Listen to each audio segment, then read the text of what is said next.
Hi, today we're talking about fence posts and fencing. It's not complicated if you're prepared, but through my own experience of building fencing here on the farm, I've put together a list of some time-saving tips and tricks to make a beautiful and solid rail fence.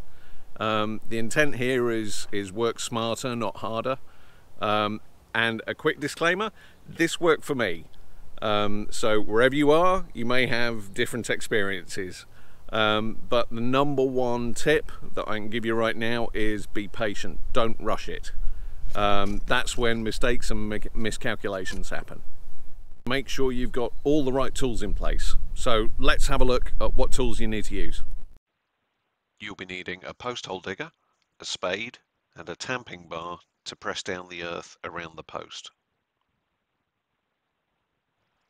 You'll typically need a long tape measure, a large mallet, a drill or screwdriver and screws, ground stakes, landscaping string and marking paint, a post leveler, a large bucket, and most helpfully, a post offcut.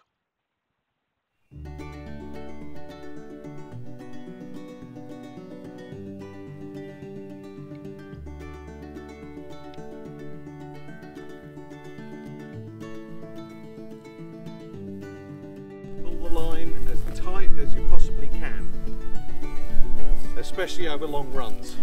The wind will get it otherwise and your post line will be off.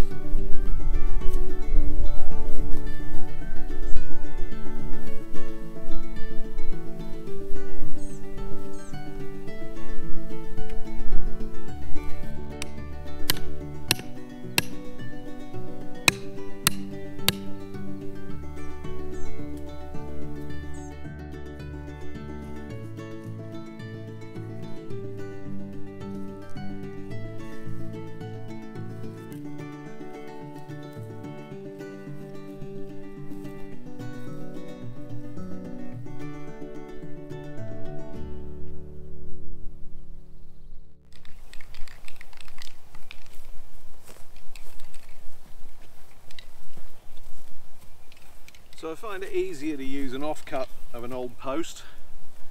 It's certainly easier when marking up not to have a very, very long and very, very pink line going on your newly laid grass. So as we're using 8-foot and 16-foot lengths of rail to go between the posts, I simply put this down next to the tape, which I've already put on the ground, and just spray around the post. That's where you drill.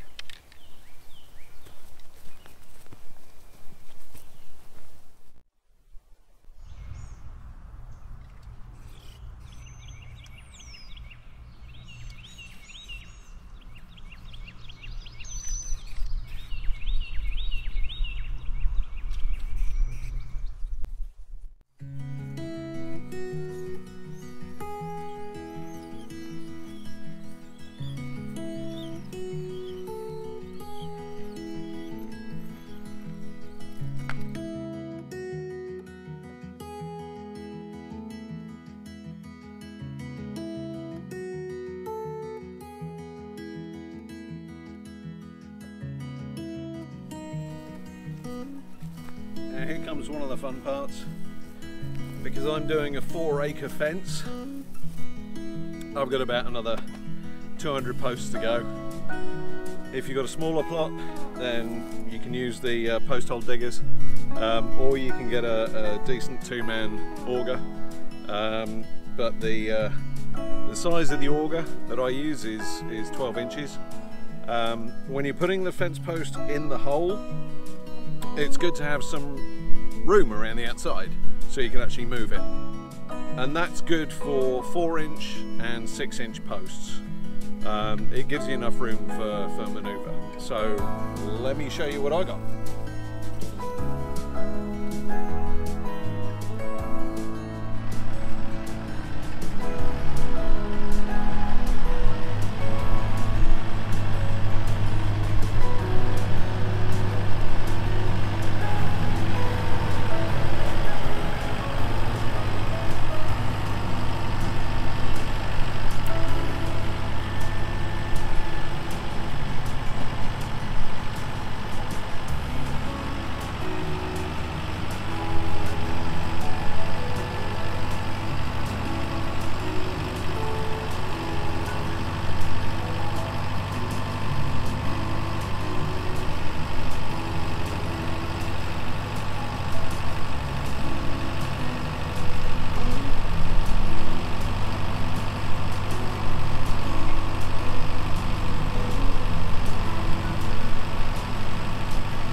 with that auger you'd expect to go down to about 3 feet in depth.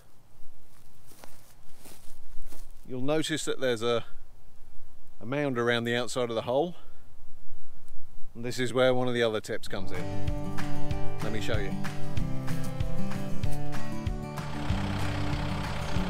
Another reason I used a 12-inch auger is because that bucket is exactly 12 inches across. If I just drag all this earth back, a lot of that earth is going to fall into the hole. So this is what I do to save time.